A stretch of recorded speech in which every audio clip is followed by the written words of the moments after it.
Hello everyone, welcome to our channel. आज आम भारतीय संविधान इतिहास गठन तो ए रिलेटेड 50 एमसीक्यू सॉल्व करवा। सो मु स्टार्ट कर डेरी नक। सो फर्स्ट क्वेश्चन देला, ब्रिटिश संसद द्वारा ईस्ट इंडिया कंपानी कार्य को नियंत्रण कर प्रथम प्रयास क्यों आईन थिला? तो जो 1773 आम रेगुलेटिंग एक्ट आनी तो सेटा थिला फर्स्ट आईन जोटा कि ब्रिटिश संसद द्वारा ईस्ट इंडिया कंपानी कार्यक्रम को नियंत्रण करने फर्स्ट आईन थिला। तो या अनुसार कौन कराइथिला ना बंगाल जो जनरल थिले गवर्नर जे थिले तांको बंगाल प्रथम गवर्नर जनरल भाव में नामित कराइथिला। खाली से गवर्नर कह जाउथला आगुरु, तो तांको एबे कौन कहला ना गवर्नर जनरल। एवं फास्ट गवर्नर जनरल थिले मिस्टर वारेन हेस्टिंग्स। तो रेगुलेटिंग एक्ट 1773 अधीन रे हमर गोटे सुप्रीम कोर्ट स्थापन करने पाइका हमर प्रस्ताव आसला। तो सुप्रीम कोर्ट स्थापन कौटी होता ना कलिकता ठारे करा जायथिला। तो जो कलिकता ठारे सुप्रीम कोर्ट स्थापन करागला सेटा को वर्ष होइतिला ना 1774 मसीह सेटा प्रतिष्ठा करा जायथिला। तापर आसला क्यों आईन बल रे हिंदू एवं इस्लाम लोकों पाइका सेमानक धर्म अनुसार आईन प्रचलन करा जिवार व्यवस्था करागला। तो 1773 पर आमर आसला संशोधन एक्ट 1781। तो ता अनुसार एटा आसला कि हिंदू लॉ एवं मोहम्मदन लॉ तांकर इंडिविजुअल लॉ तांकर काम करिवो तांकर धार्मिक रीतिनीति अनुसार तांकर जहाँ धार्मिक लॉ अच्छी रिलीजियस लॉज। नेक्स्ट रहा केउं आईन कंपानी वाणिज्यिक एवं राजनैतिक कार्य को संपूर्ण पृथक करथिला? तो पिट्स इंडिया एक्ट आसला 1784 जोटा कि कौन कला ना कंपानी जोटा थिला पॉलिटिकल फंक्शन और कमर्शियल फंक्शन दीटा को अलग कर देथिला। ब्रिटेन रे बोर्ड ऑफ कंट्रोल स्थापन केउं आईन द्वारा होता?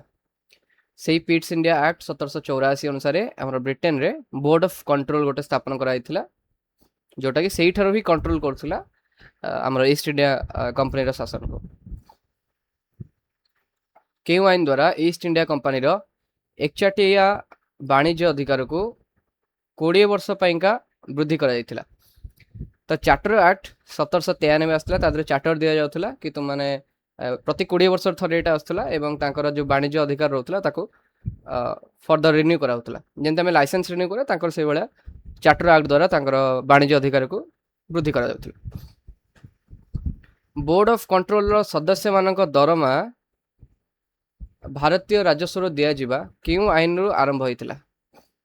तो एटा ए हमर चार्टर एक्ट 1793 जो होइतिला सेठु ही आरंभ होला। माने बोर्ड ऑफ कंट्रोल थिला ब्रिटेन रे, तो सही जगह तांकर जे सदस्य माने रहिले तांकर दरमा भारतीय राजस्व दिया जिवो। तो एटा सेठी हमर आईन तयारी कराइतिला। केउं आईन द्वारा कंपनी रो साधारण वाणिज्यिक एकचाटिया अधिकार बंद होला किंतु चा एवं चीन सहित वाणिज्य अधिकार रहिला? तो 1813 रे हमर जो चार्टर एक्ट आसला एटा मन रखियार अछि। 1813 चार्टर एक्ट अनुसार कंपनी रो जो एकचाटिया वाणिज्य अधिकार सेटा थिला सेटा बंद कराय गला किंतु टी एवं चाइना सहित ट्रेड ए दीटा जिनस अधिकार तांकर रहिला। आ ई चार्टर एक्ट 1813 रे आउ दुटा जिनस आसला। गोटे हैला शिक्षार प्रसार करिया पाइका प्राय 1 लाख टंका रो अनुमोदन कराइतला जोटा कि नेक्स्ट 10 वर्ष पर्यंत यूटिलाइज ही हेलानी। आ गोटे हेतला कोन ना जो क्रिश्चियन मिशनरी माने थिले सेमानंकु भारत रे धर्म प्रचार करियार अनुमति ए चार्टर एक्ट 1813 अनुसार दिया जाइथिला। तो एतिक हमरा मन रखियार अछि। ब्रिटिश भारत रे प्रशासनिक केंद्रीकरणर चूड़ांत पदक्षेप केउं चार्टर एक्ट थिला? तो 1833 रे हमर गोटे चार्टर एक्ट आसथिला जोटे कोन हेतला ना ब्रिटिश भारतर प्रशासनिक केंद्रीकरणर चूड़ांत पदक्षेप निया जाइथिला सेही चार्टर एक्ट रे। एवं यही चार्टर एक्ट बल रे ही बंगाल जे गवर्नर जनरल थिले तांको भारतर गवर्नर जनरल भाव में उन्नीत करागला। ए चार्टर एक्ट 1833 अनुसार। आ भारतर प्रथम गवर्नर जनरल किए हिथिले ना हमर William Bentinck, lord William Bentinck हेथिले first governor general of India. तो कंफ्यूजन हुए, first governor general of Bengal हेले कि Warren Hastings, first governor general of India हेले विलियम बेंटिंक और first viceroy of India हेले कि हमर कैनिंग, लॉर्ड कैनिंग। କେଉଁ ଆଇନ ଦ୍ୱାରା ଇଷ୍ଟ ଇଣ୍ଡିଆ କମ୍ପାନୀର ବାଣିଜ୍ୟିକ କାର୍ଯ୍ୟକଳାପକୁ ସମ୍ପୂର୍ଣ୍ଣ ବନ୍ଦ କରିଦିଆଯାଇଥିଲା? ଏଇ 1833 ଯେଉଁ ଚାର୍ଟର ଆକ୍ଟ ଆସିଲା ଏଥିରେ ଟୋଟାଲ ବନ୍ଦ କରାଯାଇଗଲା कि ईस्ट इंडिया कंपनी आ वाणिज्य करनी केवल प्रशासनिक माने जो एडमिनिस्ट्रेटिव बॉडी हिसाब से भारत में ब्रिटिश साम्राज्य को चलेब। ये केउ आईन बल में भारतीय प्रशासनिक सेवार भारतीय को मुक्त प्रतियोगितार अधिकार मिलता। 1853 जो चार्टर एक्ट आसला ता अनुसार भारतीय माने मुक्त प्रतियोगिता करें भारतीय प्रशासनिक सेवा। प्रथम करी केउ आईन रे गवर्नर जनरल कर परिषदर व्यवस्थापिका एवं कार्यपालिका कार्य को पृथक करा जाय संसदीय कार्यप्रणाली आरंभ करा जायतिला। एई चार्टर एक्ट 1853 अनुसार। आगु कौन थिला ना गोटे थिला लेजिस्लेटिव आ गोटे एग्जीक्यूटिव दीटा बॉडी थिला। माने हमर जो गवर्नर जनरल थिले तांकर एडवाइजरी बॉडी हिसाब रे काम करथिले एग्जीक्यूटिव और लेजिस्लेटिव। तो सेटा को पृथक करा जाय कि हमर संसदीय कार्यप्रणाली आरंभ कराइतला फर्स्ट टाइम। एठी जो गवर्नर जनरल कर काउंसिल थिला सेटा को भंगा हेकरी एग्जीक्यूटिव लेजिस्लेटिव दीटा अलग अलग हमर बॉडी तैयारी करा गला एवं संसदीय कार्यप्रणाली आरंभ होइतला। केउ ऐतिहासिक विद्रोह पर ब्रिटिश संसद सरकार अधिनियम 1858 पास करथिला। सिपाही विद्रोह होइतला 1857 रे। एटारे ब्रिटिश सरकार को लागिला कि नाइ वर्तमान एमाने विद्रोह करबा आरंभ कलेनी तेनु करी हमको टाइट करिया पड़िबो हमर शासन। केउ आईन ईस्ट इंडिया कंपनी शासन को संपूर्ण समाप्त कर भारतर शासन भार सीधा सड़क ब्रिटिश राजमुकुट अधीन को नहीं जाइथिला। भारत सरकार अधिनियम 1858 एटा कौन कला ना ईस्ट इंडिया कंपनी शासन को संपूर्ण समाप्त करला एवं भारतर शासन भार सीधा सड़क ब्रिटिश राजमुकुट अधीन को नहीं जाइथिला। एठु 1858 स्टार्ट होइतला क्राउन रूल ब्रिटिश राजमुकुटर शासन 1858 रु 1947 पर्यंत। या पूर्व थिला कंपनी शासन। भारत सरकार अधिनियम 1858 द्वारा ब्रिटेन में केउ नूतन पदवी सृष्टि कराइथिला? भारत पाइका गोटे सेक्रेटरी ऑफ स्टेट बा राष्ट्र सचिव से रहिबो तांकर संसदर मेंबर रहिबो ब्रिटेन ब्रिटिश संसदर मेंबर रहिबो एवं से सेइठु भारतर शासन को तदारक करिवो। 1858 मसिया आईन अनुसार भारतर गवर्नर जनरल को वाइसरॉय उपाधि दिया गला एवं लॉर्ड कैनिंग हेले प्रथम viceroy of India. So next question को जीवा। क्यों ब्रिटिश आईन को मर्ले मिंटो संस्कार कहा जाए? 1909 रे आम जो आसला भारतीय परिषद अधिनियम बा इंडियन काउंसिल एक्ट 1909 सेटा को मर्ले मिंटो रिफॉर्म बोली कहा जाय थे। तो यही आईन टा अधिक कंट्रोवर्शियल थिला कौन पे ना भारत रे प्रथम थर पाइका मुसलमान मानक पाइका पृथक निर्वाचन मंडल रे प्रवर्तन एठी हेतिला। ब्रिटिश माने हिंदू एवं मुसलमान को अलगा करिकरी शासन करिवार षड्यंत्र एठी करथुले। तो एटा थिला मर्ले मिंटो एक्ट भारतीय परिषद अधिनियम 1909 सरला।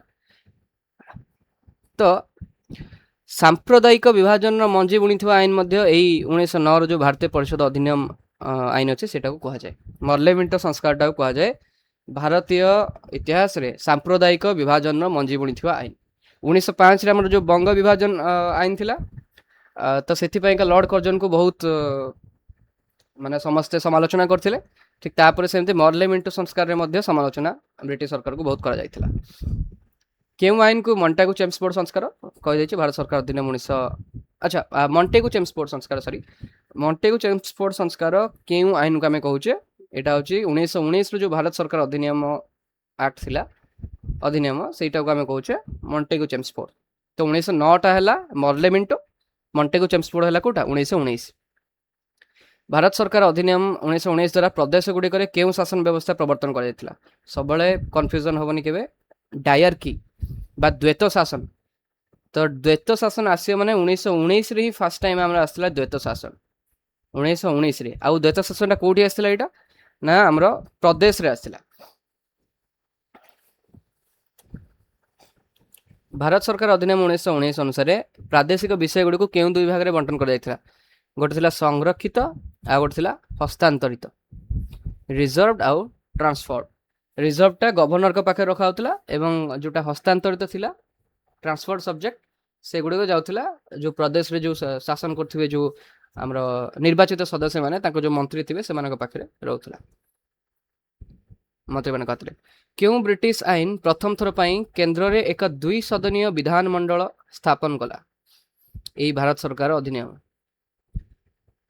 तो डायरकी जोटा हूँ द्वैत शासन सेटा प्रदेश प्रदेश कहले बर्तमान टाइम एमती राज्य कौचे तो से टाइम प्रदेश थिला प्रोविंसेस कौचे तो प्रदेश रे द्वैत शासन आसला 1919 रे किंतु 2 सदनीय विधानमंडल आसला केन्द्र रे तो यहाँ केबे कंफ्यूज हो ना 1919 रे 2 सदनीय विधानमंडल जेंदा आमे कहूचे लोकसभा और राज्यसभा दीटा हाउस रोचे ना तो सहीटा आमर रही केन्द्र में आसला 1919 रे आउ द्वैत शासन आसला प्रदेश रे गोटे सर्वभारतीय महासंघ यहाँ गठन पाएगा प्रस्ताव आसला 1935 भारत सरकार अधिनियम गवर्नमेंट ऑफ इंडिया एक्ट 1935 आसला सर्वभारतीय महासंघ बा ऑल इंडिया फेडरेशन जोटा कि गठन हो पार नथिला। प्रदेश गुड़िकर द्वैत शासन उच्छेद करी प्रादेशिक स्वायत्तता केउ आईन बल प्रदान कर 1935 रे आम 1919 जो आसला प्रदेश को द्वैत शासन से हटिगला आउ 1935 आसीगला प्रादेशिक स्वायत्तता प्रोविंशियल ऑटोनॉमी। आम वर्तमान संविधान फेडरल व्यवस्था एवं 3 सूची क्षमता बंटन मुख्यतः यही 1935 भारत सरकार अधिनियम आसी आम कहे 3टा आम पाखे सूची रही गोटे राज्य सूची गोटे केन्द्र सूची आ गोटे उभय सूची जोटा रोचे तो से अनुसार आम जो क्षमता बंटन होती राज्य पाखे कौ कौ फील्ड रे काम कर माने आईन प्रणयन कर क्षमता केन्द्र पाखे कौट रौटी केन्द्र और राज्य मिसिक आईन प्रणयन करेंगे तो सेगुड़ी आम देखुचे आमर 3 सूची क्षमता बंटन यू आस केउ वर्ष कैबिनेट मिशन भारत को क्षमता हस्तांतर प्रक्रिया स्थिर करने 1946 आसला कैबिनेट मिशन। भारत भाई एक संविधान सभा गठन सुपारिश कैबिनेट मिशन करथिला। कैबिनेट मिशन योजना द्वारा प्रस्तावित संविधान सभार मोट सदस्य संख्या थिला 399 आ संविधान सभा ब्रिटिश भारत रु केते जन सदस्य परोक्ष भाव में निर्वाचित होते 296 जन 296 आसते ब्रिटिश भारत रु 93 जन आसते कौटू आमर जो देशीय राज्य थे प्रिंसली स्टेट कौचे सेगुड़िक 93टा सीट आमर संरक्षित थिला जहाँ मनोनीत कर व्यवस्था थिला। तो तेणु ये 296 प्लस 93 मिसिक 399 हो 1947 जो आम देश विभाजन है देश विभाजन है मुस्लिम लीग सदस्य मान तो ओहरी गले भारतीय संविधान सभा तेणुक सदस्य संख्याटा 399 ह्रास पाई 299 हो जाता। संविधान सभा एक किभली अनुष्ठान थिला यह आंशिक निर्वाचित एवं आंशिक मनोनीत माने किछि मेंबर थिले इलेक्टेड आ किछि मेंबर थिले पार्शियली नॉमिनेटेड। संविधान सभार प्रथम बैठक केबे अनुष्ठित होइतिला 9 डिसेम्बर 1946 रे यार प्रथम बैठक अनुष्ठित होइतिला आ से 9 डिसेम्बर 1946 रो ही हमरो आरंभ होइकि संविधान सभा शेष होइतिला 1949 26 नवेम्बर रे। संविधान सभार प्रथम बैठक को केउ प्रमुख राजनैतिक दल वर्जन करथिला मुस्लिम लीग वर्जन करथिला। संविधान सभार प्रथम अस्थायी सभापति किए थिले डॉक्टर सच्चिदानंद सिन्हा। संविधान सभार स्थायी सभापति भाव डॉक्टर राजेंद्र प्रसाद केउ तारीख रे निर्वाचित होइतिले 11 डिसेम्बर 1946 रे 11 डिसेम्बर 1946 रे हमर राजेंद्र प्रसाद हेले स्थायी सभापति भाव निर्वाचित होइतिले। आउ मोट 15 जन महिला सदस्य थिले आमर मन रखार अच्छे मोट 15 जन महिला सदस्य थिले से समय रे भारतीय संविधान सभा रे। आ जणी मात्र दलित महिला थिले जहाँ ना होची दाक्षायणी बेलायुधन थिले एकमात्र दलीय आमर दलित महिला सदस्य। जड़े महिला सदस्य थिले जे कि परवर्ती समय भारतर प्रथम महिला मुख्यमंत्री मध्ये होइतिले एई संविधान सभार जड़े महिला सदस्य थिले ताका ना होची सुचेता कृपालिनी। आ सुचेता कृपालिनी पर आमर जोटा वर्तमान समय जोटा उत्तर प्रदेश कौचे उत्तर प्रदेश आगर थिला यूनाइटेड प्रोविंसेस तो से यूनाइटेड प्रोविंसेस रो सी हेतिला प्रथम महिला मुख्यमंत्री। ब्रिटिश भारतर केउ प्रदेश रो सदस्य माने संविधान सभा को सर्वाधिक संख्या निर्वाचित होइतिले संयुक्त प्रदेश बा यूनाइटेड प्रोविंसेस रो। संविधान प्रणयन जटिल कार्य को सहज करने सभारे मोट केतोटी प्रमुख कमिटी गठन कर 8टी प्रमुख कमिटी थिला से कमिटी विषय कमिटी गुड़ी करे किए मेंबर थिले एवं कौन कौन काम रोला से विषय में नेक्स्ट वीडियो डिस्कस करवा। तो आज वीडियो में 50टी क्वेश्चन डिस्कस कले। तो आशा करूँ वीडियो भल लगी लाइक करेंगे, शेयर करेंगे, सब्सक्राइब करेंगे और कमेंट करने को भूलेंगे ना। ये आम रखुँ आउ जदि यही वीडियो जो क्वेश्चन गुड़ाक देती विषयटा जो चैप्टरटा को भलसे बुझाई चाहते ताले मोर गोटे अन्य चैनल अच्छे मुझे क्वांटम लीप बाय राजाराम। तो सही चैनल रे आपण इजिली सर्च करें माने मोर वीडियोटी अच्छी तादरे पूरा संविधान प्रणयन ठारू किपरि भाव में आमर मौलिक अधिकार तापरे राष्ट्रनीति नियामक निर्देशावली एवं संविधान अन्य जहाँ सब प्रोविजन्स रहा से विषय मुझे चैनल रे वीडियो बन डिस्कस करी। सो से आप बुझीपारे। तो रखिली। जय हिंद, जय भारत।